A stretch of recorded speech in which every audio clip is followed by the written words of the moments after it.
Bahujan Samaj party का U turn आज 20 दिसंबर 2025 है। साल का अंतिम सप्ताह चल रहा है और बसपा ने यू टर्न ले लिया है। बहुत सारे मीडिया जगत में यह चर्चा चल रहा है कि बसपा खत्म हो रही है, लेकिन बसपा की बड़ी जोरदार वापसी हो रही है। मैं अगले अपने वीडियो के कार्यक्रम में बताऊंगा कि क्या क्या तैयारी शुरू हो गई है।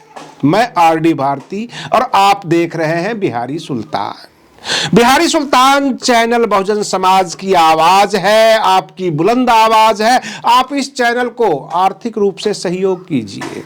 रही बात ये, पश्चिम बंगाल में बहुजन समाज पार्टी करीब करीब हर जिले में अपने कार्यकर्ता को उतार दिया है। रही बात ये कि जो मीडिया की खबरें हैं कि राज्यसभा सदस्य रामजी गौतम रिटायर हो रहे हैं, वो 2026 के नवंबर में रिटायर हो रहे हैं। साल भर करीब 11 महीने हैं।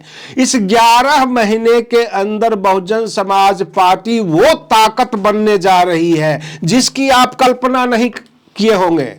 समाजवादी पार्टी हो, कांग्रेस हो, अथवा जो ललचाई हुई नजरों से बहुजन समाज की तरफ देख रहे हैं, जैसे कि समाजवादी पार्टी के मुखिया अखिलेश यादव जी ने पीडीए बनाया, रामदास अठावले जी ने डीपीए बना दिया। ये सारे शब्दों का खेल है, लेकिन असली बहुजन नेता तो बहन मायावती जी हैं। क्या बहन मायावती जी को यह जानकारी नहीं थी? लेकिन उनके सलाहकारों को धन्यवाद देना चाहते हैं कि ये जो 9 अक्टूबर की लखनऊ में रैली थी, यह रैली उसी स्ट्रेटजी का हिस्सा था कि बहन जी आप आइए सामने और बसपा को फिर से उतार दीजिए मैदान में। बहन मायावती जी जब से एक्टिव हुई हैं, आपने सुना होगा, देखा होगा, पूरे देश से बसपा के अच्छे रिजल्ट आ रहे हैं। ये शुरुआत है। निकाय चुनाव में एक भारी जीत, ये शुरुआत है। आपको देखना है पश्चिम बंगाल के अप्रैल में 2026 के अप्रैल में विधानसभा का चुनाव है और कम से कम 50 सीट पर पूर्ण दावेदारी है कि बसपा चुनाव जीत जाएगी। पूरे 50 सीट पे इतनी तैयारी है। मैंने आपसे कहा था कि 45 सीट पर नमो शुद्रो कम्युनिटी पूरा इफेक्ट डालती है, उनके हाथ में होता है। बहन मायावती जी नमो शुद्रो को सबसे ऊपर रखने वाली हैं। उस समुदाय की जितनी मांग है, उस मांग को बसपा सबसे ऊपर रखेगी।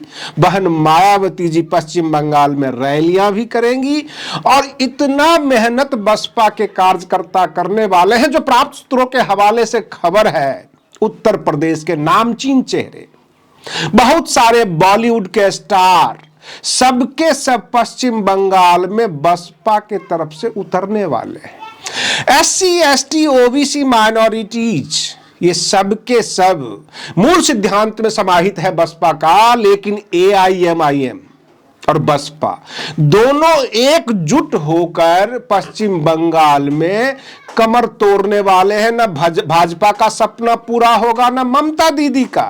कांग्रेस और सपा तो दूर दूर तक नजर नहीं आती। पश्चिम बंगाल से इस कमी की पूरी की जाएगी। और रही बात ये कि जो रामजी गौतम रिटायर होंगे, जैसा कि विवेचन किया गया, हमने भी अपने वीडियो में बताया कि अगर रामजी गौतम रिटायर कर जाते हैं नवंबर में राज्यसभा से, तो राज्यसभा में एक भी सदस्य बसपा का नहीं होगा। लोकसभा चुनाव ये जीते नहीं। विधानसभा में एक विधायक यूपी में, एक बिहार में, एक पंजाब में, इस तरह से हर जगह जो है बताया जाता है। रही बात यूपी के विधान परिषद में भी बसपा नहीं है। ये सब व्याख्या आपके सामने है। और खास करके जो बसपा के विरोधी दल है, जो विरोधी मीडिया है, बार बार बसपा के कार्यकर्ताओं को, मतदाताओं को डीमोटिवेट करने के लिए ये ऐलान करते रहते हैं कि बसपा अब खत्म है। This is the propaganda fire, इसको कहते हैं प्रोपेगेंडा फायर। ये विरोधी मीडिया के द्वारा चलाया जाता है ताकि बसपा के कार्यकर्ता और मतदाता हतोत्साहित हो जाए। लेकिन मैं आपको बता रहा हूं कि बहुजन समाज पार्टी ने यू टर्न ले लिया है। जयप्रकाश सिंह पहले से ही मेहनत कर रहे हैं पश्चिम बंगाल और उड़ीसा में। अब तमाम जो बसपा के बड़े चेहरे हैं, खासकर आकाश आनंद जी, रामजी गौतम और जो भी नेशनल कोऑर्डिनेटर्स हैं, सबके सब पश्चिम बंगाल में उतार दिए जाएंगे। बहन मायावती जी अगर 1 महीने मेहनत पश्चिम बंगाल में कर लेती हैं तो राज्यसभा में फिर से खाना पूर्ति हो जाती है बसपा की। और रही बात ये उत्तर प्रदेश में बसपा की हवा इतनी तेज हो गई कि भाजपा को ये सोचना पड़ गया है, भाजपा डरी हुई है कि कहीं भाजपा के अंदर बिखराव और बसपा की मजबूती, तो उत्तर प्रदेश की सत्ता चली जाती है। रामदास अठावले का जो बयान आया, बाकी और भी लोग जो SC ST समाज से हैं, जो अपने आप को नेता मानते हैं, केंद्रीय मंत्री बने हुए हैं, सबके सब कूदेंगे, लेकिन चेहरा कहां से लाओगे? कहने का मतलब यह है कि वो बहुत कुछ करते हैं। आपने चाइना गेट में एक फिल्म में एक डायलॉग सुना होगा कि लड़ने की हिम्मत तो जुटा लोगे पर कमीनापन कहां से लाओगे। और SC ST के नेता उत्तर प्रदेश पे टारगेटेड हो जाए तो कहने का मतलब यह कि 2-3 महीने अगर ये टारगेटेड उत्तर प्रदेश में हो जाए, क्योंकि हवा तो उत्तर प्रदेश में चल रही है, और बसपा के तमाम नेता पश्चिम बंगाल में उतर जाएं, तो ममता दीदी से जो बची खुची सीट होगी, अगर वह बसपा के खाते में आ जाती है तो राज्यसभा जाने के लिए सफिशिएंट बहुमत मिल जाएगा पश्चिम बंगाल से। इसलिए घबराने की जरूरत नहीं। बिहार में नीतीश कुमार का जो हिजाब कांड था, उसमें बहन मायावती जी ने नीतीश कुमार जी को नसीहत दिया कि आप इस मामले को खत्म कर सकते थे, आप आके क्लियर कीजिए, माफी मांग लीजिए, आप इसको करवाहट में बदल रहे हैं। इसका परिणाम यह निकला कि पश्चिम बंगाल के कम से कम 100 से ज्यादा कद्दावर अल्पसंख्यक नेता बसपा से जुड़ रहे हैं, पश्चिम बंगाल के बसपा से जुड़ रहे हैं। उधर नमो शूद्रो कम्युनिटी पूरी तरह से बसपा के साथ है। अब सवाल ये उठता है, इन दोनों चीजों को देखकर AIMIM पहले से ही बिहार चुनाव से ही बसपा के बगल में आके खड़ी हो जाती है, एक अमान्य, एक अघोषित गठबंधन की तरह।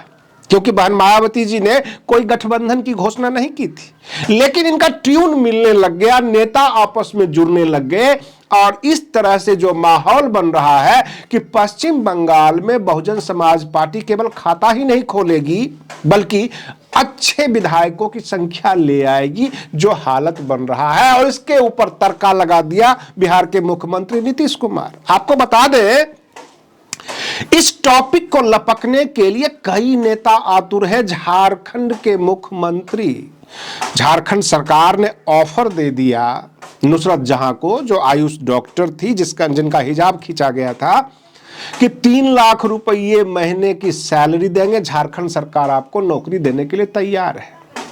लेकिन बहन मायावती जी एक महिला है, महिला के मान सम्मान को अच्छी तरह समझती हैं।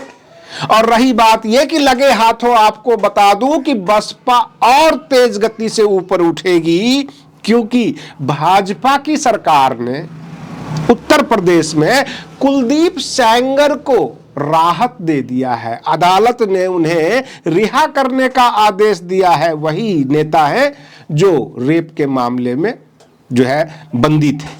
कहने का मतलब यह है कि बसपा के लिए चारों तरफ से रास्ता खुला हुआ है। पश्चिम बंगाल, जो कि बिहार होके जा रही है, और उत्तर प्रदेश, दोनों जगह तैयारी बड़ी है। आज के लिए बस इतना ही। आप बने रहिए बिहारी सुल्तान चैनल पर। हम फिर मिलते हैं अगले वीडियो में। तब तक के लिए धन्यवाद।